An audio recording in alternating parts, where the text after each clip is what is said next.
get another one. I mean, this game is still very much in reach. He must have said the magic words, but it looks like Fran wants to have some more here. Oh, wow. And there he is. He's just been ejected. Such a mistake.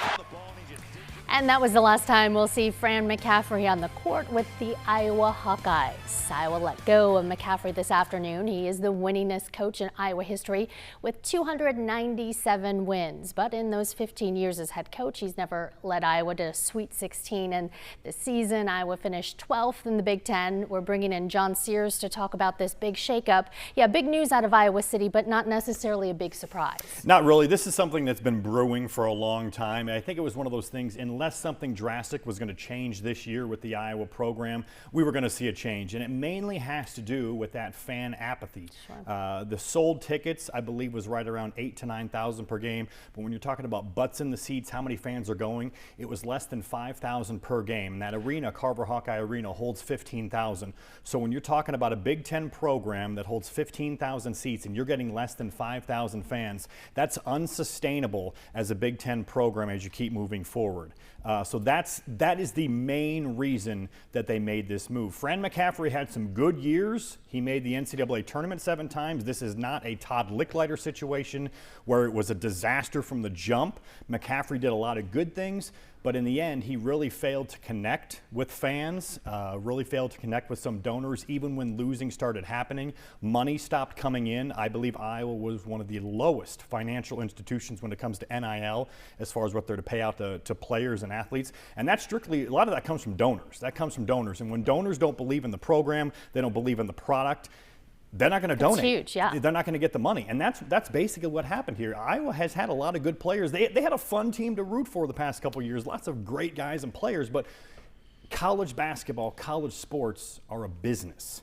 And if you're not making money and you're losing so much money that Iowa was, this was inevitable. A change had to be made. And when you're talking about just filling up Carver Hawkeye, you know, it's such a stark contrast to what we've been seeing on the women's side versus the men. So that really highlighted that lack of fan attendance. Yeah, and that's just one of the examples. You look at the Iowa women, certainly the Caitlin Clark effect had a lot to do with that. But now Caitlin's not there, and they sold out this entire season. The support behind the Iowa women is astronomical compared to the Iowa men, because fans for the Iowa men, they just kind of in that meh, blah, apathy zone where we know what's going to happen. We've seen it for 15 years. We've never made a Sweet 16. Nothing seems to change. And again, Fran just didn't really connect with fans, because you can have some up and down seasons, but if you're a vibrant coach and you're connecting with fans and you're raising money, he might still have the job, but that just was never the case. And let's be honest, it doesn't help the fact that in Ames, Iowa, when Steve Prohm was fired after the worst Big 12 season in Iowa State history, T.J. Otzelberger came in, and in his first season, he made the Sweet 16. Turned it around. So it is doable, but in 15 seasons, Fran McCaffery never made the Sweet 16. So this program just needs a jump start. Again, Fran McCaffery was not a terrible coach. It was just all in the middle. He wasn't great, it wasn't terrible, but they needed a jump start to this program, something for a kickstart, and now that search begins. Okay, yeah, let's get back to the business side of basketball. Talking about when he leaves, I mean, it's not just like, okay, he's gone. There's still a financial investment in Fran McCaffery. Yeah, to buy out Fran McCaffery, they will owe Fran $4.2 million. If you know anything about contracts, you got to buy him. He's got a contract. You got to pay him $4.2 million. So that's owed to Fran McCaffery, $4 million right there. Now, whoever they're going to bring in, now I'm going to say Darren DeVries. That's a hot name that everybody's going to hear. The former Drake coach, now at West Virginia for 1 year. Darren DeVries' buyout at West Virginia is about $5.5 million.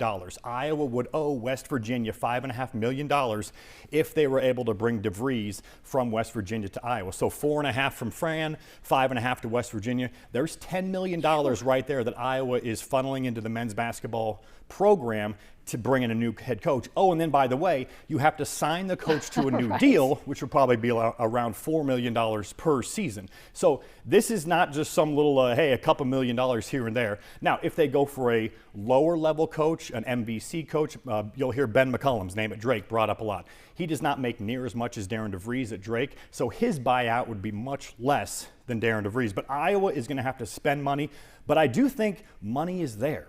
Money is there from the donors. If they are jump-started and fired up for bringing a guy like Darren DeVries in, donors and money, you'll see it. But we just haven't seen it because there's just been a lot of apathy right now. All right.